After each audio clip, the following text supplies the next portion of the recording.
कार्य करता है ये दरबार, और प्रेरणा देता है कि दुनिया में यदि संत ना हो, दुनिया में तपोभूमि या तीर्थ ना हो, दुनिया में संत ब्राह्मण ना हो, तो हमारी भारतीय संस्कृति खत्म हो जाए।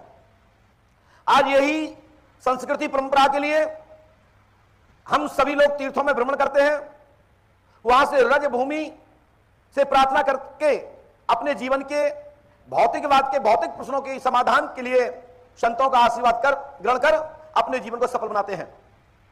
तो श्री पंडोकर सरकार दरबार में जो भक्त आए हैं, जहां से भी आए हैं, जो भी पूछना चाहते हैं आप पूछिए, निसंदेह पूछिए, डरिए मत, क्योंकि आप मुझे अपना गुरु मानते हैं, भाई मानते हैं, आचार्य मानते हैं, तो सहज अपना प्रश्न कर लेना चाहिए। और प्रश्न करेंगे तभी उत्तर प्राप्त होता है, यदि प्रश्न नहीं करोगे तो उत्तर नहीं मिलेगा। कई लोग कहते हैं महाराज जी आप तो सब जानते हो, हमें पूछने की आवश्यकता क्यों पड़ती है, हम क्यों पूछें? तो हम कहते हैं कि मांगना पड़ता है, और परमात्मा के दरबार में, ईश्वर के दरबार में मांगने से कोई नीचा नहीं होता है।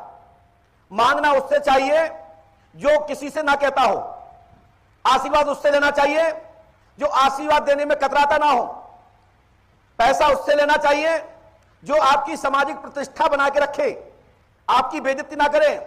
तो हम तो कहते हैं कुछ भी मांगो तो परमात्मा से मांगो, मांगो उसी से, देख उसी से, कहे ना किसी से।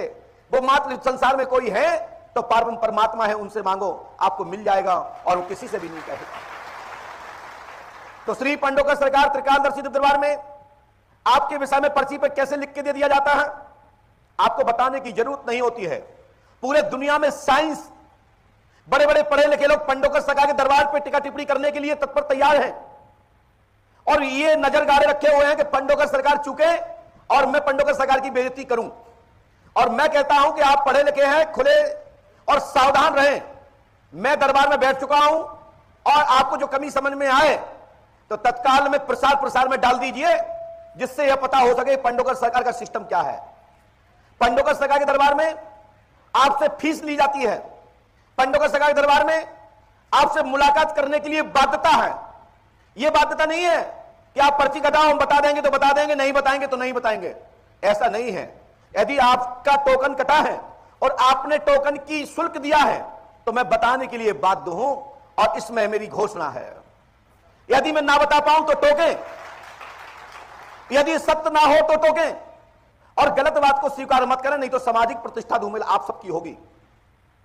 क्योंकि लोग कहते हैं पंडोकर सरकार ने पोल खोल दी, और झूठ बात को आप स्वीकार करोगे और मैंने कोई आपकी प्रतिष्ठा के प्रतिकूल बात कर दी तो निश्चित है तुम्हारी हंसी हो जाएगी। तो आप यहां वही बात स्वीकार करें जो सत्य है। यह नहीं कि महाराज जी ने कह दिया तो हम कैसे मना कर दें।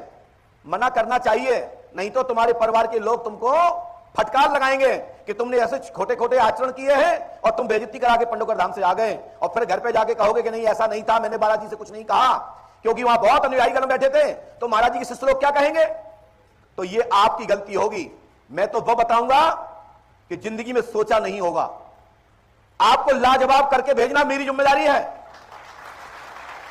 और आपके प्रश्न का समाधान करना मेरी जिम्मेदारी है, आपके प्रश्न का उत्तर देना मेरी जिम्मेदारी है। काम होगा या नहीं होगा इसकी जिम्मेदारी नहीं है। कारण यदि आपने मुझे गुरु माना, आपने अपना साधक या इष्ट या मित्र या आचार्य के रूप में स्वीकार किया है, तो हमारे बताए अनुसार अब नियम से चलोगे तो मैं गारंटी देता हूं 101% सफलता प्राप्त होगी। यदि पूछने के बाद आप सहज घर बैठ गए तो काम नहीं होगा, नहीं फिर बाद में मत कहना गुरुजी ने कहा था फिर मेरा काम नहीं हुआ। यदि मैं जो लिख के दे रहा हूं उसको लेमिनेशन करा के रखे और 1% भी आगे पीछे हो जाए तो दरबार में खड़े होकर टोक दें। मैं टोकना चाहता हूं, टुकवाना भी चाहता हूं। आप कह के तो देखो कि महाराज जी मेरे हाथ में पर्ची और काम नहीं हुआ। जिनका काम हो गया उनसे मुझे पूछने की कोई अभिलाषा नहीं है, जिनका काम नहीं हुआ है वह खड़े होकर कहें कि गुरुजी मेरा काम नहीं हुआ है। क्योंकि ये पंडोकर सरकार विज्ञान के युग में खुला दरबार चल रहा है। बड़े बड़े दुनिया में हजारों करोड़ों लाखों साधक और भी हैं जो पंडोकर सरकार की तरह नकल करना चाहते हैं या पंडोकर सरकार बनना चाहते हैं। मैं ये नहीं कहना चाहता हूं कि पंडोकर सरकार की तरह कोई और नहीं होंगे।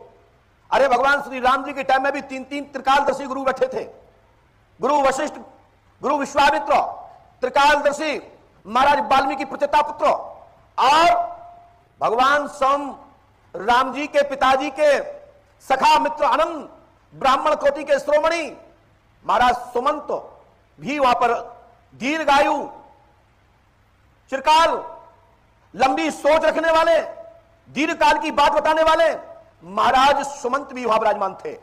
भगवान श्री राम जी महाराज की सभा में चार त्रिकालदर्शी महायोगी वहां विराजमान थे। ऐसे ऐसे ऋषि मुनि वहां विराजमान थे। तो त्रिकालदर्शी होना यह नहीं कहता कि पंडोकर सरकार है कि दुनिया में तो फिर कोई नहीं है। हम भी किसी ना किसी गुरु के शिष्य हैं, हम भी किसी ना किसी गुरु के आशीर्वाद से यहां बैठे हैं, किसी ना किसी गुरु के विशेष कृपा पात्र से मैं सिंहासन पर बैठा हूं। तो कोई ना कोई गुरु तो था, तब तो मैं यहां बैठा हूं, नहीं तो मैं कहां से गुरु बनता। भगवान राम जी भी विद्या पढ़ने गए, विद्या गुरुकुल इत्यादि पढ़ाई की है। तो इसका मतलब यह है कि हमने पढ़ाई किया तो कोई दूसरा नहीं कर सकता, कर सकते हैं, लेकिन सबकी डिग्री सबका अनुभव अलग अलग होता है। महाभारत का आप जिक्र सुनते ही होंगे, अर्जुन भी योद्धा थे, गांडीव के सम्राट थे, लेकिन वहां कभी भी मौका कर्ण से नहीं सामना महावीरों ने नहीं करने दिया, क्योंकि मालूम था कि कर्ण सूर्यपुत्र है और परशुराम शिष्य है। अर्जुन को कितनी बार मात खिलाते पता भी नहीं पड़ता, लेकिन गुरु आशीर्वाद के कारण, परमात्मा योगी के आशीर्वाद के कारण अर्जुन का सदैव झंडा फहराता रहा और अर्जुन की एक तरफा विजय रही।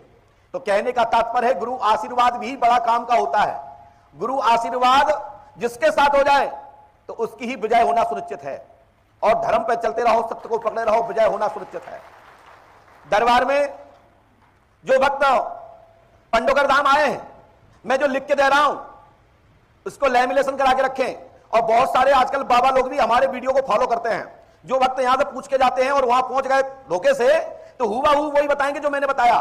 तो मेरा कहने का तात्पर्य यह है उन लोगों से भी कि वहां कुछ अतिरिक्त प्रश्न पूछें जिससे दूध का दूध और पानी का पानी हो सके, क्योंकि बहुत सारे लोग नकल कर रहे हैं। दिल्ली से लेकर इंदौर, इंदौर से लेकर के ग्वालियर, ग्वालियर से लेकर आगरा, आगरा से लेकर के बांदा, हमीरपुर, खपटिया, और उसके बाद आजकल अनेक लोगों ने पंडोकर सरकार के दरबार की तरह प्रयास करने का जिक्र कर रहे हैं। बहुत सारे लोग ज्योतिष के विद्वान भी, जो कि ज्योतिष एक स्वतंत्र विद्या है, ज्योतिष स्वतंत्र एक डिग्री है, ज्योतिष एक अपने आप को प्राचीन पद्धति है। लेकिन जो जब मैं पर्ची लिखता हूं तो यह पूरे दुनिया का इकलौता एक स्थान है पंडोकर धाम, जहां भूत, भविष्य और वर्तमान, भूतकाल बताने की तो दम रखता ही हूं, वर्तमान भी तत्काल जो मैं बताऊंगा, चाहे वो जेब की बात हो, चाहे पॉकेट की बात हो, चाहे आंतरिक हो, चाहे कैसी भी गुप्त से गुप्त हो, मैं तत्काल बताने के लिए क्षमता रखता हूं। जब तत्काल सही होगा तो भविष्य भी सही होगा, यानी वर्तमान सही होगा तो भविष्य भी सही होगा। दरबार में भूत इसलिए लिखना पड़ता है, भूत इसलिए बताना पड़ता है कि कोई ना कोई किसी ना किसी परेशानी को लेकर आया है, वो पूर्व से घटित है और उसी के समाधान के लिए आए हैं। तो पूर्व प्रश्न को लिखना होता है, पूर्व परेशानी को लिखना होता है, फिर वर्तमान परिस्थिति बताते हुए भविष्य की गणना करनी होती है और उस पर औपचार बताकर सफलता की ओर इशारा करना होता है कि आपको तभी सफलता प्राप्त होगी, इस रास्ते पर चले। जैसे रूट भूल जाने पर जीपीएस पुनः आपको संकेत करता है कि आप रूट भटक चुके हैं, बाएं दाएं या किस रूट पर जाएं तब मंजिल तक जाएंगे।